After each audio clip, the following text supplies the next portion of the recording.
Good morning बच्चों। तो आज हम सब यहाँ पे कुछ CGBSE के क्वेश्चंस डिस्कस करने आए हैं। मैं आपकी बायोलॉजी ट्यूटर आपको बायोलॉजी के कुछ ऑब्जेक्टिव क्वेश्चंस जो कि MCQ बेस्ड हैं, आज हम लोग उसका क्वेश्चन और सॉल्यूशन यहाँ डिस्कस करेंगे। ये सारे क्वेश्चंस आपको PYQs में ज़रूर मिलेंगे और कुछ क्वेश्चंस हमको जिला सूरजपुर के द्वारा प्राप्त किया गया है, दिया गया है। वो सारे क्वेश्चंस आज हम लोग यहाँ पे सॉल्यूशन डिस्कस करेंगे। ये सारे वीडियोस और सॉल्यूशन बनाने का सिर्फ एक मोटिव है कि हमारे बच्चों का समय बहुत कीमती है। बच्चों का समय को देखते हुए उनका बेहतरीन रिवीजन हो CG बोर्ड के लिए, इसके लिए आपके सामने ये सारी सॉल्यूशन हैं। तो स्टार्ट करते हैं हम लोग पहले क्वेश्चन से। पहला सवाल है, at the time of entry into the embryo sac the pollen tube contain. जब हमारा एम्ब्रियो सैक मैच्योर हो जाता है, जिसमें कि एक एग सेल है, एक पोलर न्यूक्लियाई है, तो जब यहाँ पे फर्टिलाइजेशन का प्रोसेस होता है और पॉलन ट्यूब एंट्री करता है, तो कौन क्या लेकर के एंट्री करता है? एक जनरेटिव न्यूक्लियाई और एक हमारा जनरेटिव न्यूक्लियाई और एक आपका वेजिटेटिव न्यूक्लियाई लेकर के एंट्री करता है। ठीक है, तो दो न्यूक्लियाई हम सब जानते हैं कि यहाँ पे एंट्री होता है। तो ऑप्शन नंबर A गलत, ऑप्शन नंबर B गलत, यहाँ पे सही ऑप्शन होगा ऑप्शन नंबर C। तो C will be the right option. दो मेल न्यूक्लियाई घुसते हैं, एक आपका एग सेल के साथ में फर्टिलाइज करके क्या बनाता है? जाइगोट बनाता है, और एक आपका पोलर न्यूक्लियाई के साथ फर्टिलाइज करके हमारा ट्रिपल एंड्रोस्पर्म बनाता है। ओके, तो इसमें question answer option number C सही होगा। चलो आगे बढ़ते हैं क्वेश्चन नंबर 2 में। इनमें से कौन सा क्रम सही है? क्रम आप देख सकते हैं, क्लीवेज का प्रोसेस है। पहले सबसे पहले बनता है बेटा हमारा क्या बनता है? मॉर्यूला। क्या बनता है हमारा? मॉर्यूला। तो मॉर्यूला क्या है? जाइगोट बनने के बाद में जब क्लीवेज का प्रोसेस चलता है तो पहले स्टेज पे बनता है मॉर्यूला, उसके बाद बनता है आपका ब्लास्टुला और उसके बाद बनता है आपका गैस्ट्रुला। तो ये सीक्वेंस है, सीक्वेंस आपको याद रखना है। According to the sequence option number A ये जो है प्रोसेस ये आपका सही है, ऑप्शन नंबर A। चलो आगे बढ़ते हैं क्वेश्चन नंबर 3 में। व्हाट इज द थोड़ा यहाँ एडिट करेंगे। क्वेश्चन है आपका, what is the homozygous ratio of F2 generation in incomplete dominance. तो इनकम्प्लीट डोमिनेंस हम जानते हैं किस में हमको देखने को मिलता है। एक एग्जांपल है हमारे सामने, स्नैपड्रैगन फ्लावर जब क्रॉस कराते हैं हम रेड और वाइट फ्लावर में, तो F1 जनरेशन जिसको फर्स्ट फिलियल जनरेशन बोलते हैं, वहाँ पे हमको सारे पिंक फ्लावर ऑब्टेन होते हैं। और जो F2 जनरेशन है वहाँ पे हमको एक रेड, दो पिंक और एक वाइट, ये 1:2:1 का रेशियो मिलता है, जो कि हमारा होमोजाइगस रेशियो है F2 जनरेशन के लिए। तो इसमें option number B will be the right option. Okay, चलो आगे बढ़ते हैं। The process of transfer of genetic information from DNA to RNA। तो DNA से RNA जब बनता है, ये क्रिया जब सेंट्रल डॉग्मा की होती है, तो जो आनुवांशिक सूचना है वो कैसे ट्रांसफ़र होता है? तो आप देख सकते हैं DNA से हम क्या बना रहे हैं? RNA बना रहे हैं with the process of transcription. कौन सा प्रोसेस है बेटा यहाँ पे? ट्रांसक्रिप्शन का प्रोसेस यहाँ पे होता है। तो right option will be, right option will be option number B, transcription. चलो आगे बढ़ते हैं। Which of the following can help in the spread of AIDS disease. इनमें से एड्स का संक्रमण, एड्स का ट्रांसमिशन किन कारणों के वजह से होता है? आप डायग्राम में देख सकते हैं बेटा, हम लोग सब जानते हैं एड्स की बीमारी कैसे होती है और इसका संक्रमण कैसे होता है। तो ओपन डेफिकेशन से होता है क्या? हाथ मिलाने से होता है क्या? ब्लड ट्रांसफ्यूजन से होता है क्या? तो आप डायग्राम में देख सकते हैं बेटा, ये सारे ऑप्शंस गलत हैं और हमारा सही ऑप्शन होगा ब्लड ट्रांसफ्यूजन। सही ऑप्शन होगा हमारा ब्लड ट्रांसफ्यूजन।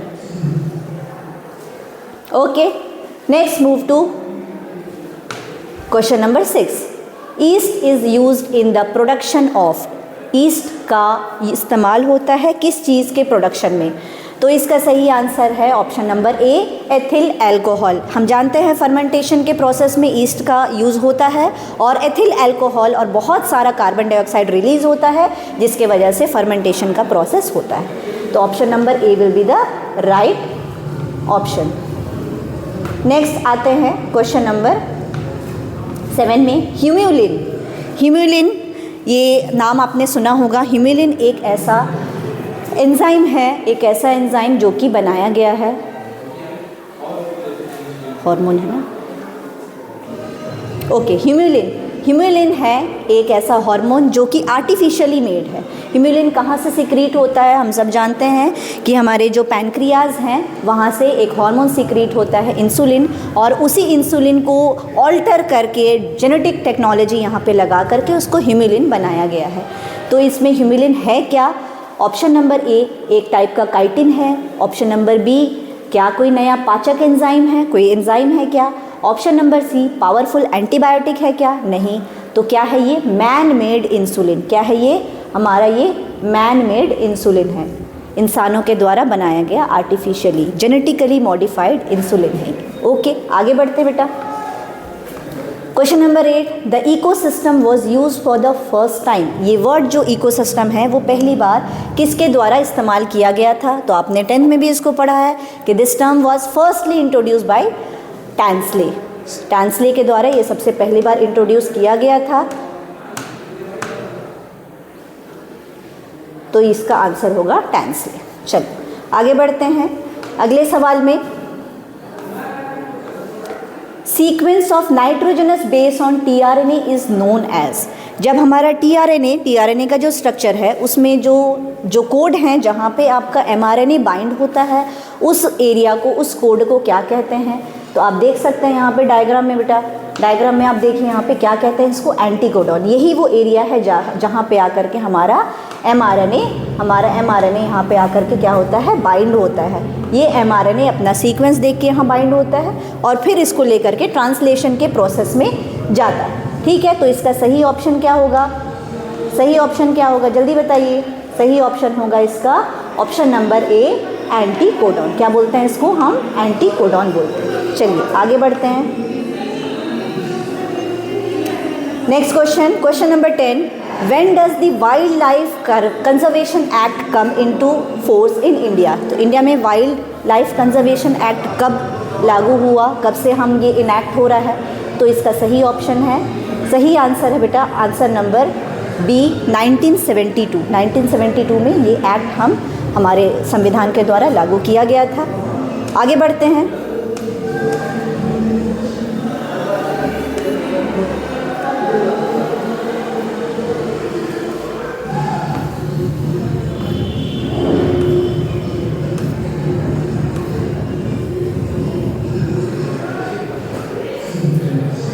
ओके, आगे बढ़ते हैं। तो अगला सवाल है हमारा question, medical termination of pregnancy. Medical termination pregnancy जो है वो उसका फुल फॉर्म क्या है? तो उसका सही आंसर है एमटीपी का फुल फॉर्म जो है वो मेडिकल टर्मिनेशन ऑफ प्रेगनेंसी है। तो अब हम लोग कुछ ऑब्जेक्टिव क्वेश्चन, 1 वर्ड के क्वेश्चंस और आंसर्स का सॉल्यूशन करेंगे। ये भी आपके पीवाई क्विज के क्वेश्चन हैं। क्वेश्चन नंबर 1 है, right the full name of MTP. MTP का फुल नेम क्या है? आप सब जानते हैं, मेडिकल टर्मिनेशन ऑफ प्रेगनेंसी, चिकित्सकीय गर्भ समापातन। तो ये टर्म जो है वो यूज़ किया जाता है, जनरल भाषा में इसको अबॉर्शन भी बोलते हैं और ये टर्म यूज़ किया जाता है। सही आंसर। अगला क्वेश्चन है, the ratio 9:3:3:1 belongs to which law of Mendel. Mendel के कौन से लॉ पे ये बेस्ड है रेशियो? तो हम सब जानते हैं, हम जब डाईहाइब्रिड क्रॉस करते हैं बेटा, जो कि मेंडल ने पी प्लांट में दिखाया था, तब हमको ये रेशियो मिला था 9:3:3:1, जो कि मेंडल के लॉ ऑफ इंडिपेंडेंट असॉर्टमेंट को दिखाता है, जो कि मेंडल का लॉ ऑफ इंडिपेंडेंस है। आगे बताते हैं question number 3, name the micro organisms from which cyclosporin and statin are obtained. तो कई बार ये भी क्वेश्चन आ चुका है एग्जाम में, आप लोग अगर देखे होंगे तो ये जो 2 केमिकल का नाम यहाँ पे दिया हुआ है, साइक्लोस्पोरिन और स्टैटिन, ये किसके द्वारा मिलता है हमको? ये माइक्रोब्स इन ह्यूमन वेलफेयर का क्वेश्चन है। पहला केमिकल साइक्लोस्पोरिन हमको ट्राइकोडर्मा पॉलीस्पोरम से मिलता है और दूसरा स्टैटिन हमको मोनास्कस परप्यूरियस से मिलता है। एक और दो ऑप्शन और हैं आपके सामने, बट अगर आप इसको लिखेंगे तो you will get full marks in the exam, आपको पूरा नंबर मिलेगा। आगे बढ़ते हैं अगले सवाल में। Name the man made insulin, तो आप देख सकते हैं ऑब्जेक्टिव में भी ये था और वन वर्ड वाले क्वेश्चन में भी ये है, तो ये क्वेश्चन इंपॉर्टेंट है। तो आप सबको याद रखना है कि ह्यूमन इंसानों के द्वारा बनाया हुआ जो इंसुलिन है उसका नाम क्या था, ह्यूम्यूलिन। क्या था, ह्यूम्यूलिन। आगे बढ़ते हैं अगले सवाल में। Name the insect resistant protein found in the transgenic BT cotton, तो ट्रांसजेनिक बीटी कपास में जो पाया जाने वाला इंसेक्ट है जो उसको उसमें कौन सा प्रोटीन होता है जिसको हम जेनेटिकली मॉडिफाई करते हैं। तो ये भी आपका डीएनए रिकॉम्बिनेंट टेक्नोलॉजी का क्वेश्चन है, उसका एप्लीकेशन का क्वेश्चन है। ये चीज़ हम लोग किस में अप्लाई करते हैं, खेती किसानी एग्रीकल्चर में अप्लाई करते हैं। और बीटी कॉटन वाला हम बनाते हैं इसमें प्रोटीन। तो ये किस में देखने को मिलता है बेटा, ये क्राइजीन, किसमें, क्राई प्रोटीन में हमको देखने को मिलता है, क्राइजीन। ठीक है, अगला आते हैं अगले सवाल में। Right the full name of CDRI। CDRI क्या होता है, सेंट्रल ड्रग रिसर्च इंस्टीट्यूट। कहाँ बेस्ड है बेटा, सब जानते हैं, हमारे NCERT में लिखा हुआ है, लखनऊ में ये बेस्ड है CDRI। और जितनी भी ड्रग्स और जितनी भी मेडिसिन होती हैं इन सब का यहाँ पे टेस्टिंग और यहाँ पे इन सब का फाइनल सर्टिफिकेशन होता है। अगला सवाल है हमारे पास में, What is the exception of the Mendel's law of independent assortment। जब मेंडल ने इंडिपेंडेंट असॉर्टमेंट दिया था, मेंडल के जो संबंधित अपयूहन नियम हैं उनका अपवाद क्या है, क्या उनमें एक्सेप्शन है। तो मेंडल के बाद में जब हमारे सामने TH मॉर्गन आए थे जिन्होंने लिंकेज का कॉन्सेप्ट दिया था, तो उन्होंने लिंकेज में बताया कि नहीं भाई, मेंडल ने बोला है कि ऐसे ऐसे होते हैं भाई, 25 और 50 का रेशियो होता है, बट ऐसा नहीं है। कुछ जीन्स जो कि आसपास लोकेटेड होते हैं वो साथ साथ मूव करते हैं अगले जनरेशन में। ठीक है, तो इसका सही आंसर होगा बेटा, इसका सही आंसर होगा लिंकेज। सही आंसर होगा इसका लिंकेज, जो कि TH मॉर्गन के द्वारा दिया गया था। अगला सवाल, right the use of statins. Statins भी एक केमिकल है जो कि माइक्रोब्स इन ह्यूमन वेलफेयर में हमको देखने को मिलता है, वो रिलीज़ करता है। उसका काम क्या है, स्टैटिन का काम क्या है, स्टैटिन जो है हमारे ब्लड कोलेस्ट्रॉल लेवल को रिड्यूस करने का काम करता है। अगर ब्लड में कोलेस्ट्रॉल की मात्रा बढ़ गई है तो स्टैटिन दिया जाता है, एक दवाई होता है, आपको टैबलेट और टैबलेट के फॉर्म में मिलता है, जो कि हमारे ब्लड कोलेस्ट्रॉल लेवल को बैलेंस करता है। ठीक है, ये भी हमको माइक्रोब्स के द्वारा, माइक्रो ऑर्गेनिज्म के द्वारा बनाया हुआ होता है ये हमारा स्टैटिन्स। ठीक है, अगला सवाल में आते हैं। अगला सवाल है हमारा, right the full form of PCR। PCR क्या होता है बेटा, पॉलीमरेज चेन रिएक्शन, सब लोग जानते हैं। पॉलीमरेज चेन रिएक्शन का प्रोसेस क्या है, जब एक DNA का स्टैंड है आपके पास में और उस DNA का आपका मल्टीपल कॉपीज़, बहुत सारी संख्या उसमें बढ़ानी है, उसमें बनानी है, तो हम ये PCR मेथड का यूज़ करते हैं। कई बार इसका एप्लीकेशन हम लोग देख चुके हैं। हम लोग कोविड में भी जब जानते हैं कि हमारा जो टेस्टिंग हो रहा था उसमें DNA से PCR के टेक्निक से उसका मल्टीपल कॉपीज़ बनाया जा रहा था। बहुत सारे इसके एप्लीकेशंस हैं, बहुत जगह पे इस्तेमाल होता है। तो फुल फॉर्म है आपका polymerase chain reaction. Process basic से यहाँ पे दिया हुआ है, हालांकि ये क्वेश्चन आपके लॉन्ग आंसर क्वेश्चन में भी आते हैं, तो अगर हम लोग इस क्वेश्चन को लॉन्ग आंसर में पूरी तरह से डिस्कस करेंगे। अगला सवाल है, from which organism does BT toxin protein originate.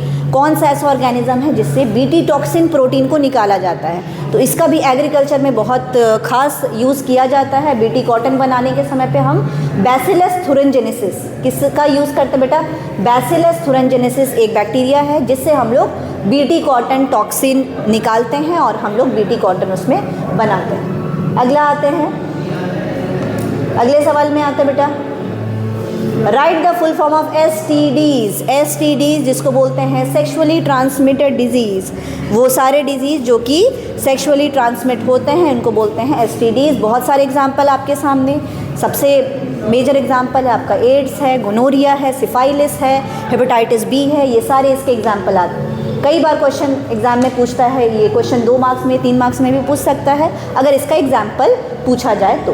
ठीक है, आगे बढ़ते हैं बेटा।